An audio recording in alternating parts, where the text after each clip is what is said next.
Good morning. This is the Queen Elizabeth, the QE1 for those of you that keep track of such things.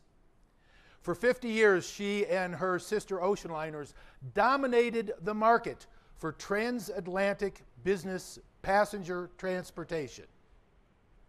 If you're an executive and wanted to travel, say, from New York to London, you went by ship. Now, by the late 1930s, it had become possible to fly commercially across the ocean, but as the executives of any of the ocean liner companies would have told you, what self-respecting business person would want to subject themselves to 18 to 30 hours of cramped, noisy, cold, vibrating discomfort when traveling by ship you could ride in comfort, indeed in luxury, and arrive at your destination in less than a week? No, they said, business people will never leave the comfort and luxury of traveling by ship to cross the ocean by airplane. And so it was. Until August of 1957, when Pan American Airlines introduced Boeing 707 nonstop jet service from New York to London in 8 hours. And in 6 months, the transatlantic passenger transportation industry lost 90% of its customers. Disruptive technology can have a rapid, profound, and long-lasting impact on any industry. And the same still holds today with emerging technologies. And I've learned over the years the importance of heeding the wisdom of that great American philosopher, Yogi Berra, who put it so well when he said that making predictions is very hard, especially about the future. And I have to share my own experiences that my predictions have not always been well received. So if you can imagine a couple of decades ago, back in the mid-1990s, in fact, I had the opportunity to talk to a group of manufacturing executives about this emerging technology called the World Wide Web. I actually had my computer hooked up to the internet. And we were logged on to what I explained to them was called a website. And they were all, website. And I said, this particular website is run by a little startup company. You'll have never heard of them. They call themselves Amazon.com. So I logged on to Amazon, ordered the latest copy of my book, and had it shipped to the president of the association and said, what do you think? One guy raised his hand and said, Jack, that was absolutely fascinating, but help me understand, what has this got to do with us? We're manufacturers. We don't sell books. Whew.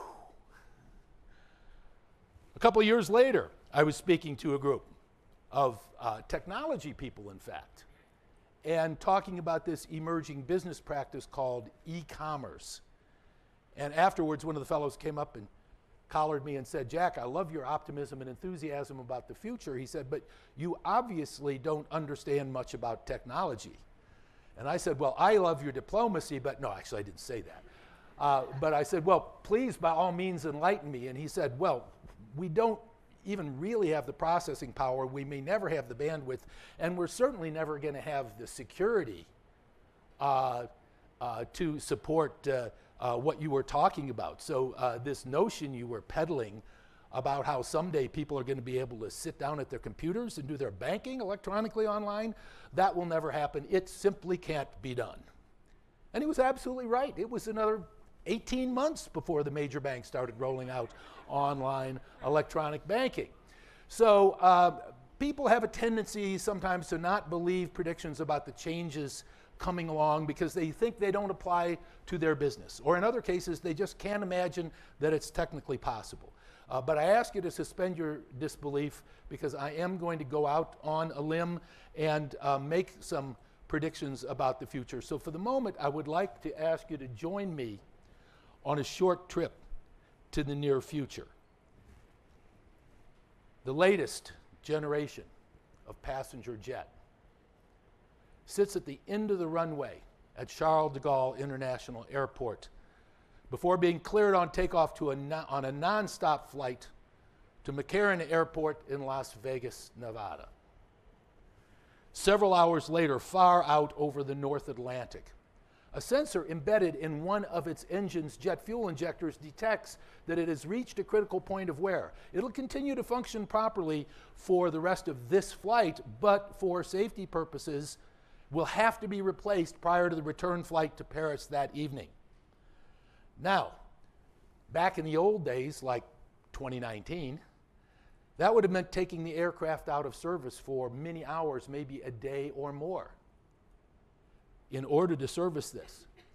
And it would have been problematic because you see, this is a part that does not often need to be replaced, and it's very expensive, so they don't keep it on hand in inventory at McCarran Airport, which again would mean either flying it in from another airport or from a vendor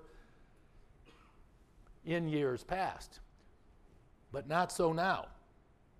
The Internet of Things technology embedded in the jet fuel injector communicates with the aircraft's autonomous maintenance system, which updates the airline's global maintenance system, which communicates with the airline's global procurement system, which launches an intelligent procurement agent onto the internet, seeking out providers of this particular part, certified for use with this engine on this particular aircraft, both current and potential new providers, and negotiates pricing and terms with each of these providers, selects the one that provides the pricing, terms, and conditions that are most amenable to the airline itself, and executes an enforceable online smart contract for the purchase of this. On conclusion of the execution of that contract, the design files for the part are downloaded to a 3D printer located at McCarran International Airport. The part is printed out, finished, ready, and waiting at the gate when the aircraft arrives, so that as the passengers are disembarking, the aircraft is being serviced and refueled. Simultaneously, the part is replaced and the aircraft takes off on time without a single minute's delay and with a brand new jet fuel injector in place for many more safe and reliable international round trips. Now, is that pretty much the way you all handle the assets maintenance in most of your companies today? Well, perhaps not quite yet. What is it that's going to make this kind of innovation possible there, though? A combination of transformational technologies are coming into play here. Some of them you've heard a great deal about over the last few years. The Internet of Things, artificial intelligence. 3D printing, although I've learned that many people don't really fully appreciate just how rapidly 3D printing is evolving and how much it's going to change our world over the next decade or so. Already with 3D printing, we've got everything from the world's smallest lithium-ion battery, which you can see perched on the tip of this pencil, to this 400-pound bioplastic cornerstone for a canal house in Amsterdam. But we're also seeing that 3D printing is being used for creation of production parts, starting already to displace computer numerically controlled machining. This is going to change the way manufacturing works, and the giant engineering companies already do that. In fact, that particular part is already 3D printed by GE at their manufacturing plant in Dayton, Ohio.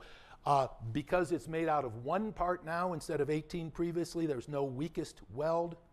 It can be 3D printed with spaces in it to allow for cooling, making it 25% lighter and 5 times as durable as its predecessor. And this kind of capability is going to have a huge impact on supply chains, as we're going to see more decentralization of manufacturing and finished assembly of products with goods, parts, materials, assemblies manufactured at or close to their point of purchase or consumption. And this is going to change strategies all along the supply chain. And of course, when we're talking about changing strategies for moving parts, materials, and products, that has deep implications for transportation, logistics, third-party logistics, freight forward, brokerage, and so forth. Let's take a look at one example in the automotive industry. Parts could be made at dealers and repair shops rather than having to be shipped from centralized factories owned by the big auto companies. We could have assembly plants in hundreds of cities all over the world rather than just a few key locations.